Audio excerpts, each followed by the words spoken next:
Good morning students. पिछला जो video था उसमें हमने अव्यय से संबंधित पद परिचय में क्रिया विशेषण अव्यय का अध्ययन किया था।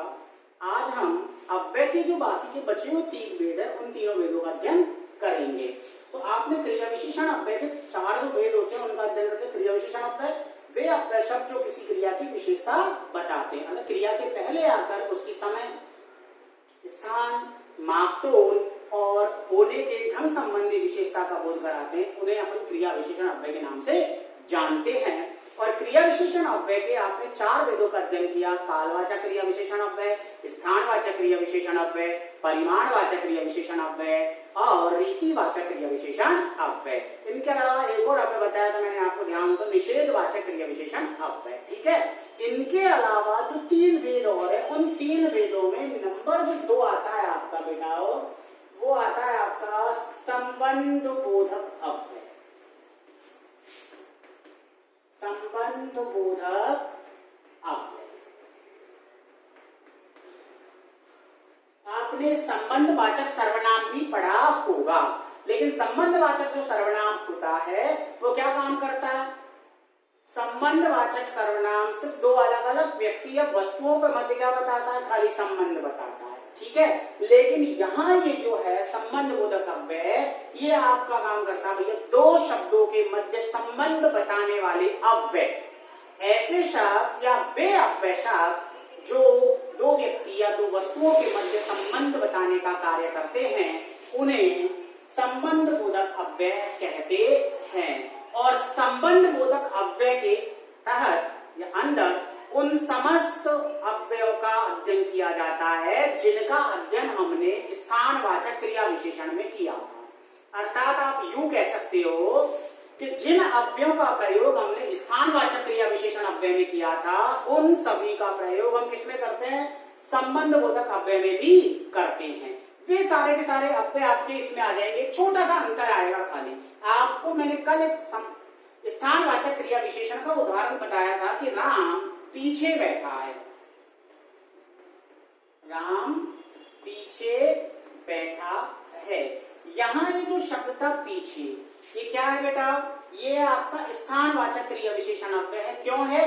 क्योंकि यहाँ ये जो क्रिया आई है बैठा है, इस क्रिया के स्थान को क्या कर रहा है? ये दर्शा रहा है। इसलिए अपन ने इसे क्या कहा? स्थानवाचक क्रिया विशेषण अव्यय। लेकिन यदि हम अब यहाँ इस अव्यय शब्द के आगे एक संबंधवाचक सर्वनाम का प्रयोग कर दे, चिन्ह का प्रयोग कर दे, आपके संबंधवाचक सर्वनाम का प्रयोग होता है, उसके अंदर आप प्रयोग करते हो बेटा के चिन्ह, काके की, नानेनी और रारेरी।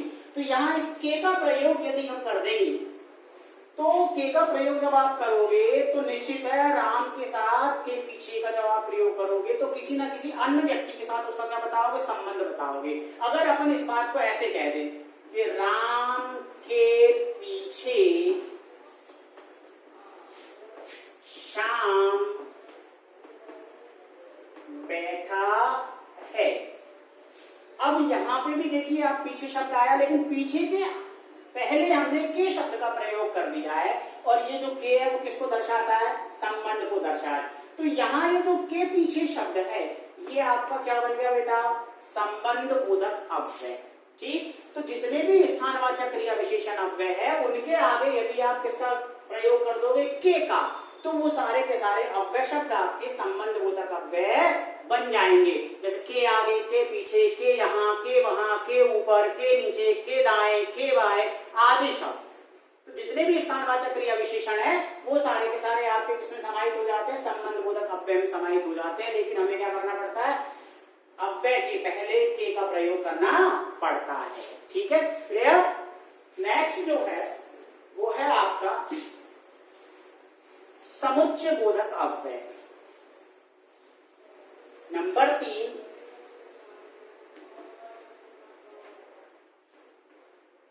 समुच्चय बोधक अव्यय। जैसे समुच्चय शब्द का शाब्दिक अर्थ आप अच्छी तरह से जानते हो, जोड़ने वाला। अर्थात वे अव्यय शब्द जो 2 शब्दों या 2 वाक्यों को जोड़ने का कार्य करते हैं। तो परिभाषा अगर आप चाहो तो ऐसे भी लिख सकते हो, वे अव्यय शब्द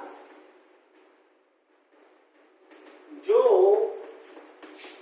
2 शब्दों या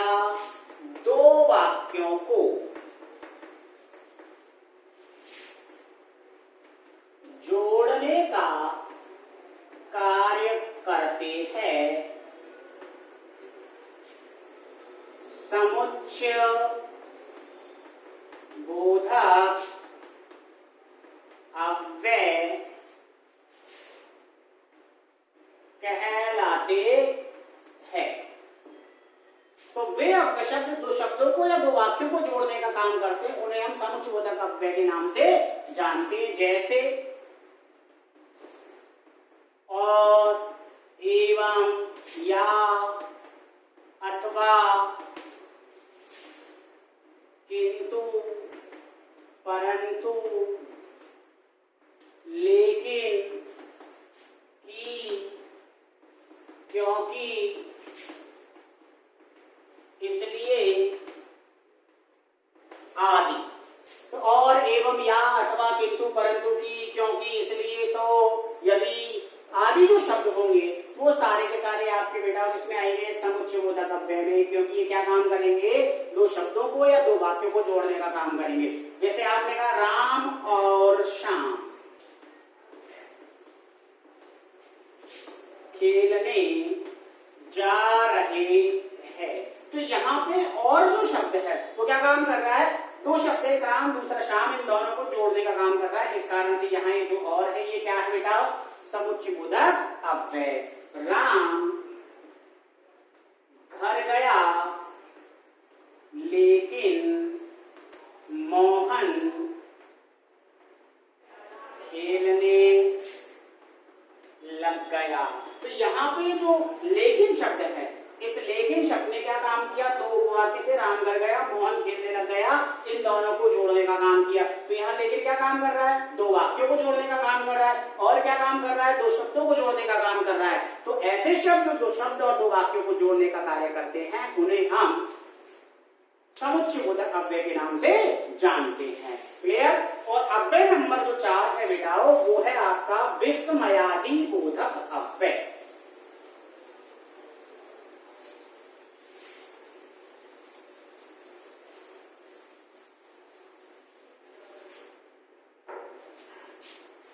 अव्यय नंबर 4 विस्मयादि बोधक अव्यय। देखो नाम से स्पष्ट हो रहा है, विस्मय आदि। विस्मय का अर्थ होता है आश्चर्य, अर्थात वे शब्द जो कि आप किसका बोध कराते हैं? वे अव्यय शब्द, वे अव्यय शब्द जिनसे हर्ष, शोक, आश्चर्य,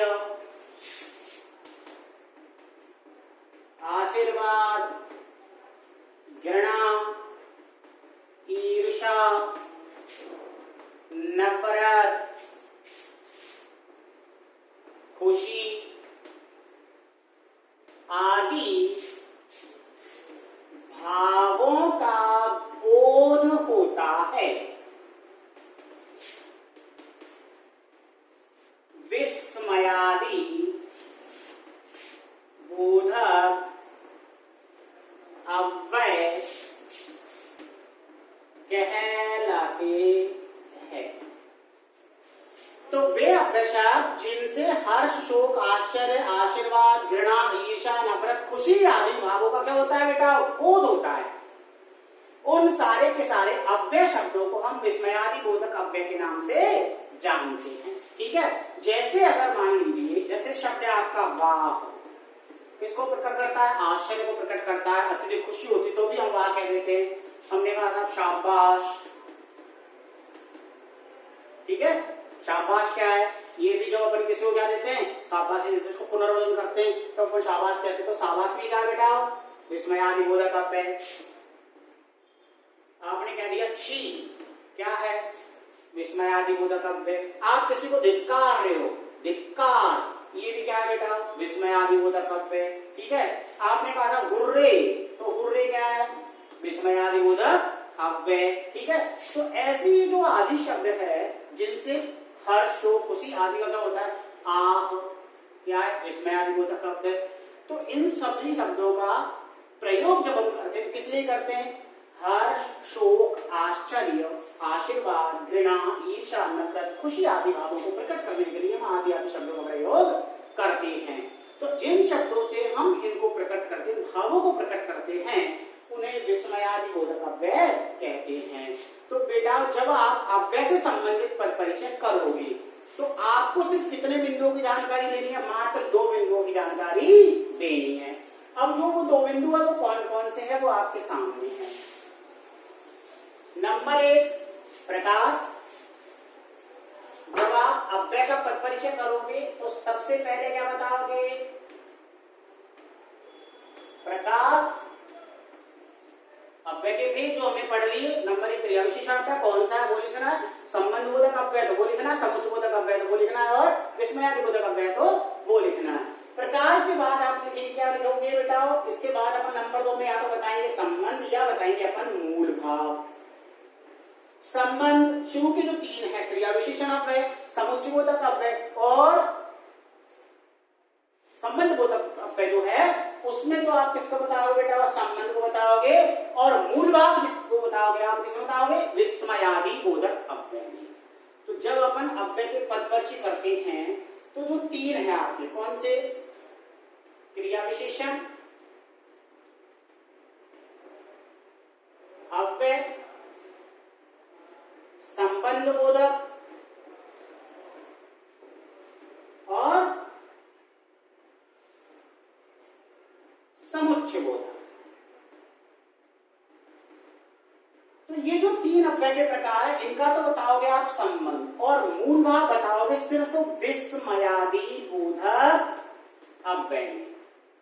ठीक है, विस्मयादि बोधक अव्यय जब बताओगे पद परिचय करोगे तो आप उसका क्या बताना है? आपको मूल भाव बताना है। बाकी ये 3 है तो आपको क्या बताना है? उसका संबंध बताना है। अब आप देखिए एग्जाम्पल उदाहरण, जैसे मान लीजिए प्रश्न आया राम और श्याम मंदिर जाते हैं।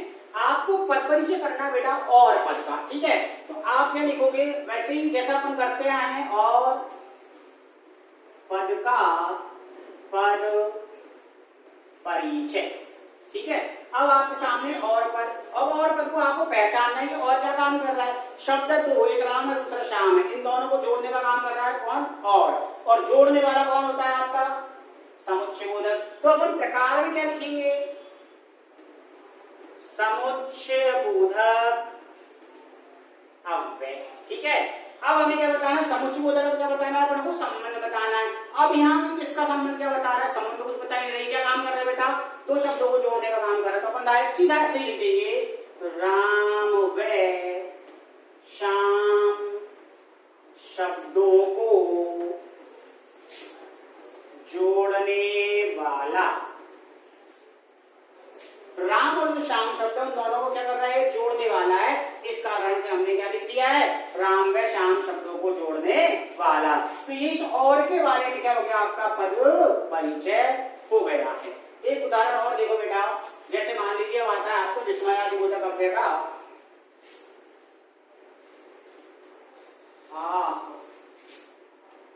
यह क्या हो गया। आह पद का आपको क्या करना है बेटा? पद परिचय करना है। आह कब निकलती है? जब व्यक्ति को क्या होता है? भयंकर दुख होता है, तब उसके मुंह से आह निकलती है। ठीक है, तो आप आह पद का पद परिचय करोगे तो आह पद का पद परिचय। ठीक है, आह पद के बारे में हमने पता कर लिया। और सीधी सी सिंपल सी पहचान होती है, विस्मय सूचक चिन्ह का प्रयोग होता है विस्मयादि बोधक अव्यय के साथ। तो यहाँ चिन्ह आया, इसका मतलब ये जो आह शब्द है आपका क्या है? विस्मयादि बोधक अव्यय है। तो यहाँ अपन लिख देंगे विस्मयादि बोधक अव्यय। ठीक है, ये हो गया आपका विस्मयादि बोधक अव्यय। और विस्मयादि बोधक अव्यय के बाद अब आपको क्या बताना है? मूल भाव बताना है, क्योंकि विस्मयादि बोधक अव्यय में किसको बताते हैं? मूल भाव को। अर्थात ये जो आह शब्द निकला ये किस कारण से निकला? आह यह क्या हो गया। तो इस वाक्य को कहने वाला जो व्यक्ति उसने किसका अनुभव किया? दुख का अनुभव किया। इसलिए अपन यहाँ क्या लिख देंगे इसके उस पद परिचय में? दुख मूल भाव। ये हो जाएगा आपका आह पद का पद परिचय। तो बेटा इस तरह से हम अव्यय से संबंधित पद का पद परिचय करते हैं। आपने पद परिचय संपूर्ण पढ़ लिया है। कंप्लीट संज्ञा से संबंधित पद परिचय आपका कंप्लीट हुआ, सर्वनाम से संबंधित पद परिचय हुआ, विशेषण से संबंधित पद परिचय हुआ, क्रिया से संबंधित पद परिचय हुआ, और अंतिम जो पद था हमारा अव्यय, उसका पद परिचय हमने किया।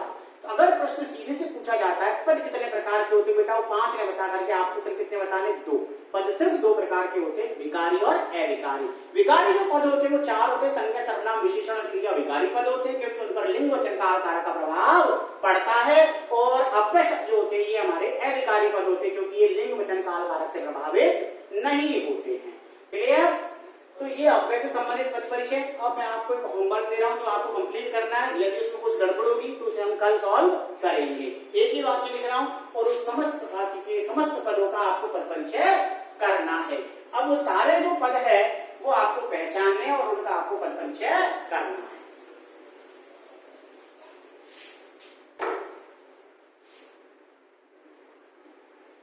जहरीला जानवर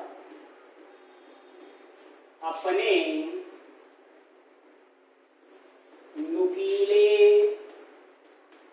पंजों में कुछ पक्षियों को दबाकर तेज दौड़ते हुए घने जंगल में भाग गया। ये एक वाक्य है और इसमें जो समस्त पद है उन समस्त पदों का आपको पद परिचय करना है। सबसे पहला जहरीला, फिर जानवर, अपने, नुकीले, पंजों, कुछ, पक्षियों, दबाकर, तेज, दौड़ते हुए, घने, जंगल और भाग गया। सारे पदों का आपको पद परिचय करना है।